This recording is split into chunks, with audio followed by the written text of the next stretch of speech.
자, 이제 메이크업 디자인에 대해서 공부를 할 건데요.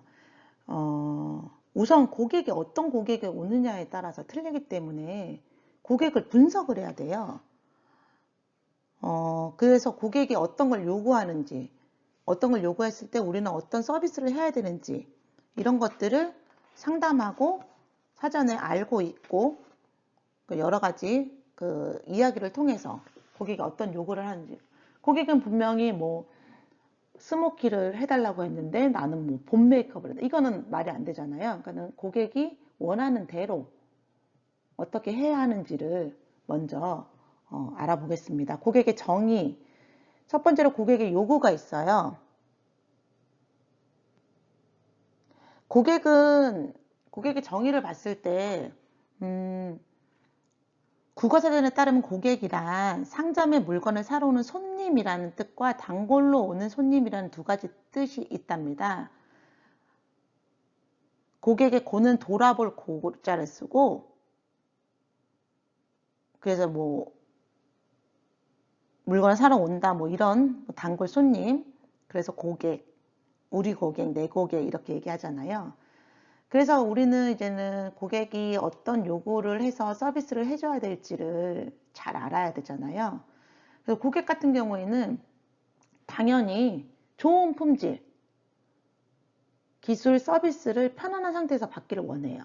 그 다음에 갔을 때도 저 사람이 이 원장이 나를 알아봐 주는 거야. 고객님 지난번에 오셨죠? 그때는 이 메이크업 했는데 오늘은 어떻게 해드릴까요? 알아주는 거 당연히 굉장히 중요해요. 그 다음에 중요한 사람으로 대우해 주기를 바란다. 그 다음에 환영받고 칭찬받고 싶어 한다. 자, 이거 굉장히 단순하잖아요. 그냥 이렇게 생각하면 돼. 내가 고객이었을 때 나는 어떻게 받고 싶은지. 그걸 생각하면 충분히 이해가 가능합니다. 기대는 메이크업 아티스트가 얘가 이제는 나에 대해서 내가 예를 들어서 뭐 결혼식을 해. 아니면 뭐 웨딩 촬영을 해. 아니면 내가 무슨 파티에 가야 돼. 뭐 이런 여러 가지 자리에 가야 되기 때문에 이제 직접 전문가한테 메이크업을 받는 거잖아요. 그러면 어떤 기대가 있을까? 이것도 마찬가지로 이제 입장 바꿔서 생각을 하는 거죠. 내가 파티에 가야 돼. 이브닝 파티에 가는데 메이크업을 전문적으로 받고 싶어. 그러면 어떤 사람한테 받고 싶은지. 당연히 메이크업 아티스트가 전문가적 감각을 지녀야 되고 정확하고 노련해 당연하죠. 그 다음에 내가 상담했을 때 나한테 신뢰를 주는 거. 고객님 이브닝 파티면 뭐 어떤 드레스를 입으실 예정이세요? 드레스 컬러라든지 그 다음에 헤어스타일은 어떻게 하실 거예요? 그럼 메이크업은 이게 좋겠네요. 상담을 통해서 그러네요. 그게 좋겠네요. 이렇게 신뢰를 높여야 되고 그 다음에 당연히 예의 바르고 정중해야 되고 작업 시간도 적정하고 요금도 적정하고 그 다음에 위생적이고 쾌적해야 된다.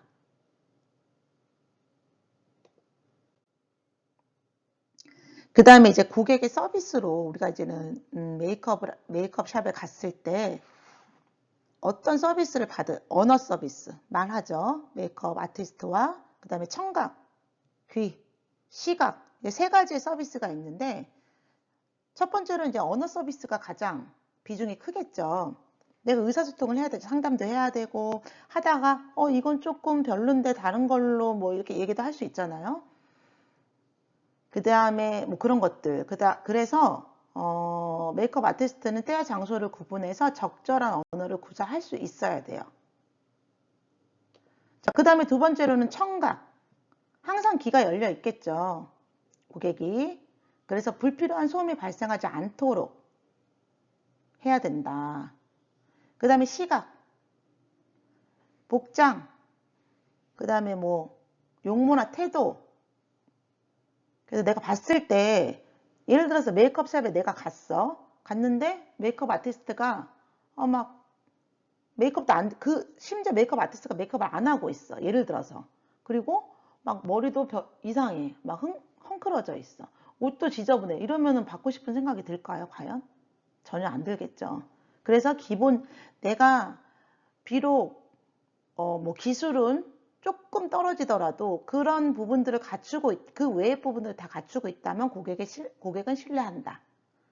그래서 매일 복장과 용모를 점검하고 깔끔한 상태로 유지를 해야 하죠. 다음에는 이제 고객 상담을 해야 되잖아요. 고객 왔을 때 이런 우리가 요구하는 뭐 기대하는 거 서비스 다 했어요. 상담을 해야 돼. 어떤 걸 받고 싶은지. 그렇지 않으면 이게 계속 다른 뭐 메이크업뿐만 아니라 다른 임의용 서비스도 마찬가지로 고객이 어떤 걸 요구하는지 반드시 상담을 통해서 그거에 맞게 고객의 니즈에 맞게 시술을 해야 된다. 관리를 해야 된다. 그렇죠. 그래서 사전 상담을 하는 거야. 방문 고객과 시술 전에 상담해야 되지. 시간은 얼마나 걸리는지, 금액은 얼마나 드는지, 너가 궁금한 게 뭔지 이런 것들을 잘 전문가적 입장에서 제시를 해야 고객이 불안하지 않고 방문을 할 수가 있는 거죠. 그 다음에 시술 중에도 메이크업 같은 경우에 특히는 하다 보면은 내가 뭐 핑크로 하기로 했어. 근데 봤더니 내 피부가 핑크랑 좀 안 맞는 것 같아. 그러면 변경을 할 수 있잖아요. 그러면서 계속 상담을 해야 된다. 수정할 경우에. 그래서 뭐 예를 들면 립스틱 같은 경우에 여러 컬러를 좀 발라 봐서 이게 맞는지 뭐 한두 개 정도는 테스트를 해줄 필요도 있다.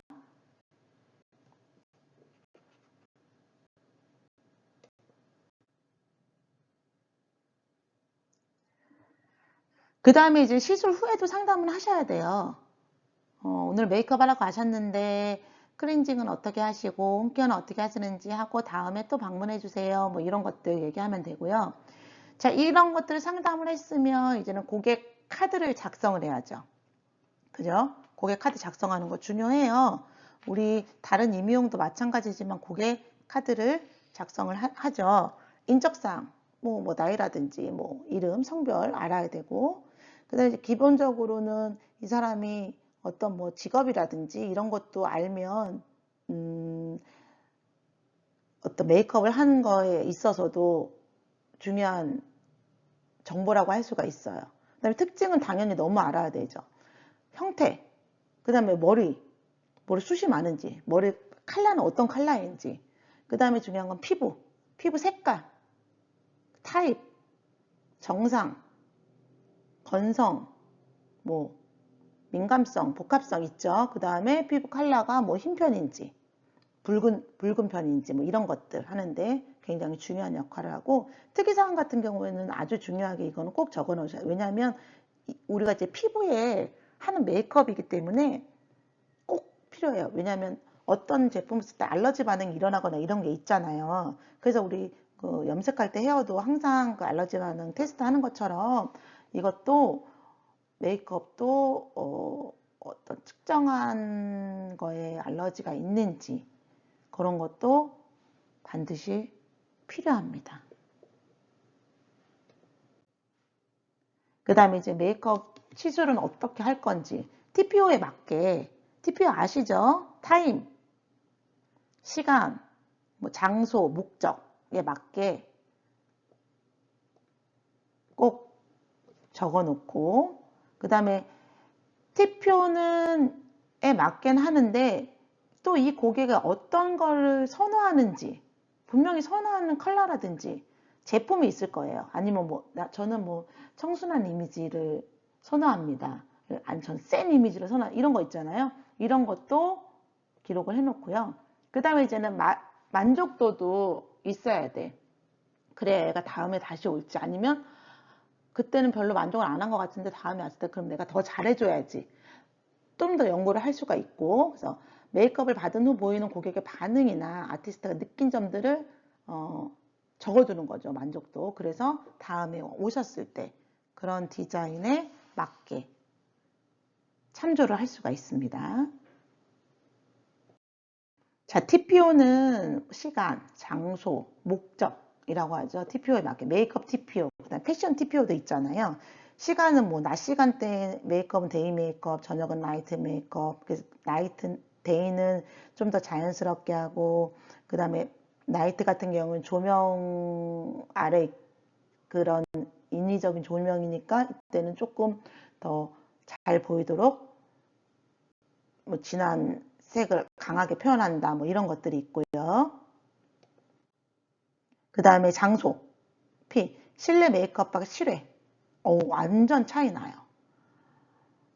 실내는 조명 이런 거 영향받기 때문에 조금 화려하고 뭐 이런 것들 너무 중요하죠. 그 다음에 실외도 마찬가지고. 그 다음에 목적, 제일 중요한 게 목적이야. 목적. 뭐 때문에 가는지, 웨딩 촬영한다, 그냥 혼주 메이크업이다, 파티한다, 아니면은 친구들이랑 가볍게 사진을 찍는다, 아니면 무대 메이크업 있죠. 뭐 연극을 한다든지 뮤지컬을 한다든지 이런 것도. 그래서 컨셉에 맞게 적절한 메이크업을 해야 합니다. 자, 여기 보시면 예시가 있어요. 이름, 고객카드 예시, 남녀, 뭐 생년월일, 주소, 연락처, 직업, 업무 부서, 뭐 직책까지는 뭐 아니더라도 얼굴 형태 알아야 돼. 모바일 너무 중요해요. 피부색, 타입, 선호 이미지, 메이크업 스타일, 제품, 색깔, 그 다음에 특이사항, 뭐 알레르기 있는지, 그 다음에 메이크업 시절, 뭐 TPO에 맞는 거, 그 다음 만족도 상중하고 기타 아티스트가 느낀 점들을 적어 놓으면 되죠. 깔끔하게. 자, 그 다음에는 고객을 이제 분석할 때는 이제는 아까 우리가 상담을 통해서 분석을 다 했잖아요. 그것도 이제는 피부를 분석을 해야 돼. 이 사람 피부의 특성을 알아서 피부가 어떤 피부인지를 확인을 해서 그 피부에 걸맞게 제품을 사용하고 컬러를 사용하고 할 수가 있는 거지. 그 다음에 도구를 사용하고. 자, 피부는 아시다시피 정상, 중성 피부, 그 다음에 건성 피부, 지성 피부, 뭐 민감성 피부, 그 다음에 지복합성 피부로 나눌 수가 있는데, 정상 피부는 말 그대로 혈액순환이 원활해서 혈색이 좋은 사람이죠. 저 사람 피부 참 좋다. 그 다음에 이제 세안 후에 당김이 거의 없고, 번들거리지 않고, 모공이 작아서 눈에 잘 띄지 않고, 잔주름이 없고, 피부 표면이 매끄러워. 결이 좋다는 거죠. 그 다음에 메이크업이 잘 표현이 된다. 색소 침착이 없고, 여드름도 없고, 모세혈관 확장도 없고, 피부가 맑고 깨끗한 거 모두의 바램. 그 다음에 수분, 피지 분비가 균형을 잃어서 촉촉하고 탄력 있어. 이런 피부 너무 좋죠. 그러니까 조금 이렇게 어린 피부 좋으신 분들, 그런 분들을 이제는 정상, 중성 피부라고 볼 수가 있고, 이런 분들이 이제 메이크업이 가장 좋겠죠. 왜냐면은 어떤 걸 써도 다 잘 표현이 되니까 이런 분들이 메이크업이 굉장히 좋다. 그 다음에 건성 피부는 다 아시다시피 당기는 거 잘 안 받아. 들떠? 건조하니까. 조직이 얇아요. 모공도 작고. 그 다음에 민감해서 막 얼굴 빨개지고 금방 막 얼굴이 막 밖에 추운 데 나가면 막 찢어질 것 같은 막 그런 거. 그 다음에 잔주름이 많아요. 건조하니까. 그 다음에 피지 감소가 있고, 그 다음에 각질층 수분이 10% 이하. 그래서 표면이 거칠다. 그러면 당연히 어떻겠어요? 피부 표현하기가 쉽지 않겠죠, 우선. 그러니까는 이런 건성 피부는 그 전에 보습을 엄청 많이 막 한 후에, 그 다음에 이제 메이크업을 해야 된다. 그 다음에 지성 피부. 햇빛이나 바람은 자극에는 강해요. 좀 두꺼우니까 모공이 확장되고 이런 피부들은 이제 모공 근데 주름이 좀 적어요. 그 다음에 각질층이 두껍고 피부가 약간 탁해 보이고, 그 다음에 피지가 과다하게 분비되어서 피부가 번들번들하고, 이런 애들은 이제는 여드름 피부들이 꽤 있죠. 그 다음에 피지로 인해서 이 사람들은 메이크업을 해놓으면 피지 분비량이 과다하기 때문에 메이크업이 잘 지워져요. 그리고 탁해 보이기도 하고. 그래서 이분들은 그 메이크업 뭐 파운데이션 바르기 전에 프라이머를 뭐 프라이머 이게 여러 겹을 바른다든지 이렇게 그 메이크업 전에 지워지지 않게, 그 다음에 나중에 메이크업을 다 하고 나서 픽셔를 뿌린다든지 그런 것들이 더 할 수 있겠죠. 그 다음에 T존 부위는 과다. 그래서 예를 들어서 T존이 과다하게 지성이신 분들, 뭐 그건 복합성에도 이제 나오겠지만 그런 분들은 따로 이렇게 베이스를 따로 쓴다거나 그렇게 할 수가 있죠. 그 다음에 이제 민감성 피부는 쉽게 달아올라 빨갛게 된다는 거, 얼굴이. 모공이 작고 색소 침착이 잘 나타나니까 울긋불긋하고. 그다음 알레르기가 생기는 예민한 피부. 그다음 피부 조직이 얇고 섬세하고 얇아서 막 모세혈관이 막 보이는 사람들 있잖아요. 그 다음에 외부, 그래서 이런 그 먼지라든지 환경, 화장품이 되게 민감해요. 그래서 이런 분들은 정말 메이크업, 그 기초 메이크업을 잘 써야 되고, 왜냐면 조금이라도 예를 들어서 뭐 안 맞는 걸 썼다 그럴 때 막 바로 막 붉은기가 올라온다거나 그럴 수 있잖아요. 그래서 우리 그 고객과 상담할 때 특이사항에 예를 들어서 저는 민감성 피부에 그래서 뭐 요즘에는 그런 분들도 꽤 있더라고요. 비건 화장품만 저는 사용해요. 비건 화장품으로만 메이크업 해주세요 라는 분들도 있어요. 그런 것들 민감하기 때문에 그래서 그런 것들도 잘 알아두어야 되겠죠. 그 다음에 지복합. 지금 제가 보기에는 그 현대 여성들 지복합이 가장 많지 않을까 싶기도 하고 건성도 많은데 눈가에는 주름이 있어요. 메이크업이 고르게 잘 안 돼. 그 다음에 뭐 광대나 볼 부위에 색소 침착 나타나 나이가 들면 들수록 더 그렇게 되겠죠. 그 다음에 T존 부위는 다른 부위에 비해서 모공이 크고 여드름이 발생하기가 쉽고 그 다음에 피지 분비량이 불균형이야. 어느 곳은 T지가 많고 다른 데는 건조하고 막 그래. 이런 지복합성 피부도 제품을 다르게 사용해서 메이크업을 해야지만 되겠죠. 안 그러면은 이제는 고객들이 항의가 뒷발치는 그런 상황이 나타날 수가 있습니다. 자, 각 부분의 명칭을 한번 볼게요. 뭐 기본적으로 다 아시겠지만 그래도 한 번 더 짚고 넘어가 보겠습니다. 자, 여기 보시면 1번은 T존이에요. 여기 그 T자처럼 생겼기 때문에 우리가 T존이라고 부르죠. 그 다음에 뭐 눈썹, 여기는 눈썹 산이고 꼬리고, 여기 아이홀, 그 다음에 여기 광대뼈, 인중, 여기가 입술산 구각이라고, 입술산, 그 다음에 여기 10번 여기가 꼬리, 구각, 콧대, 코끝, 콧볼 다 아시죠? 요걸 이제 명칭을 정확히 알고 있어야 우리가 도구를 사용할 때 거기에 그 각 부위의 명칭에 맞게 사용을 할 수가 있습니다.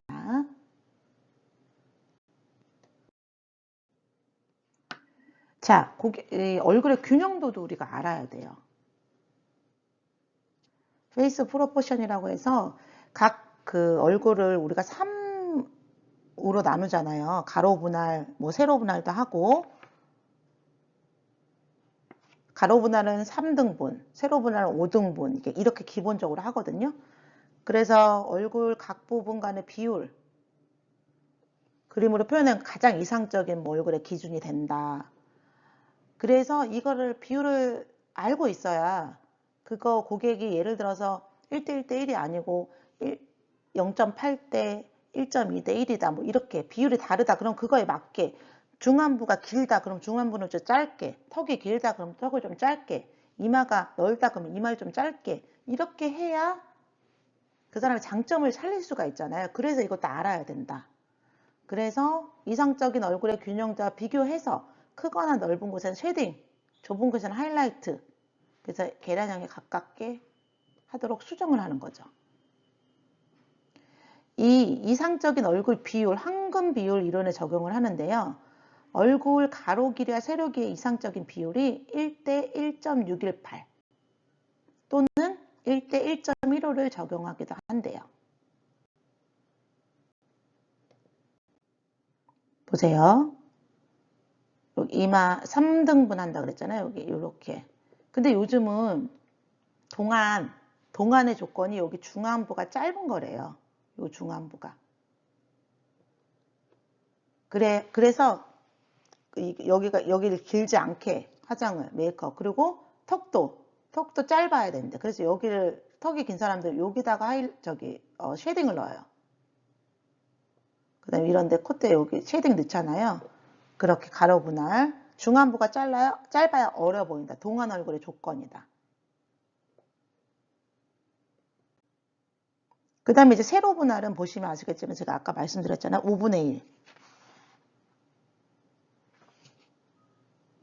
자, 아까 그 정면 3등분으로 나눌 때 헤어라인, 눈썹, 그 다음에 눈썹과 코끝, 그 다음에 코끝과 턱끝 이렇게 3단계로 나누고 3등분을 하고 그 다음에 세로 분할은 보시면 아시겠지만 여기 5개로 이제 5등분으로 나누는데 헤어라인하고 눈, 꼬리 여기 그 다음에 눈, 꼬리부터 눈, 머리 그 다음에 눈, 머리부터 반대 눈, 머리 그 다음에 눈, 머리부터 눈꼬리, 눈꼬리부터 헤어라인 이렇게 해서 이게 딱딱 맞아야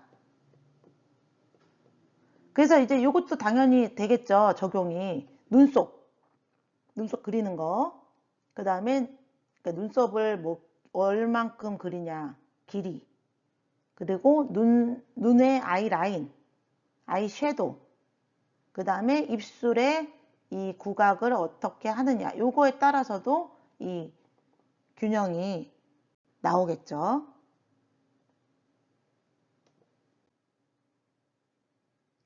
자, 그러면 볼게요. 눈, 머리. 눈머리 같은 경우에는 지금 눈의 시작점은 콧볼에서 수직으로 올린 선, 눈과 눈 사이 길이는 눈의 길이와 같다. 아까 우리 5등분 했죠. 5등분 이렇게 했잖아요. 그래서 눈하고 여기가 다 이렇게 했을 때 헤어라인, 눈썹, 꼬리, 눈꼬리, 눈 앞머리, 눈 앞머리, 반대편 눈 앞머리. 그죠? 그러니까 요게 같다.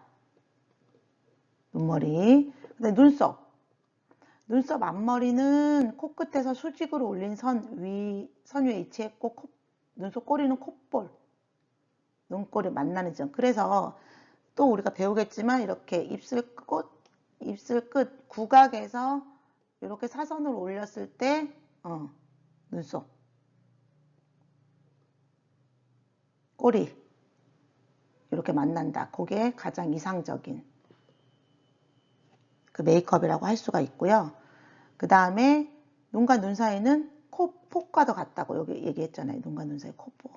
그래서 콧볼이 딱 여기 눈 사이 미간에 딱 들어오는 코가 이상적이다. 그런데 여기 콧볼이 저처럼 이렇게 큰 사람들은 여기 이렇게 더 넓어지겠지. 맞아요.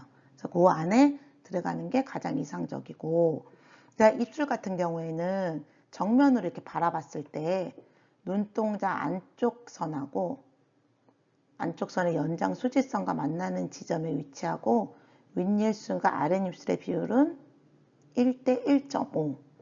입술 이렇게 보면 윗입술, 아랫입술이 조금 더 윗입술보다 두꺼워야 이게 그 이상적인 균형이다 라고 보면 됩니다. 그래서 얼굴 각 부위 명칭 받고 균형도 봤을 때 가로 분할 상등분 했죠. 1등분은 헤어라인에서 눈썹에서 코끝에서 턱끝 이렇게 3등분이고 세로 분할은 5개, 세로로 5가지 분할이 1등분은 헤어라인 눈꼬리, 2등분은 눈꼬리 눈머리, 3등분은 눈머리 반대 눈머리, 4등분은 눈머리 눈꼬리, 5등분은 눈꼬리 헤어라인 이렇게 나타난다. 그래서 이거는 이상적인 얼굴의 황금 비율 이론에서 이제 적용이 됐다라고 보시면 돼요. 그래서 얼굴 가로 길이와 세로 길이의 이상적인 비율이 1대 1.618 이다. 근데 요즘은 이제 1대 1.15로도 한다. 그래서 제가 말씀드렸듯이 요즘은 다 이렇게 3등분이 똑같은 그게 아니고 중안부가 어떻다고 좁아야 동안으로 보일 수가 있습니다.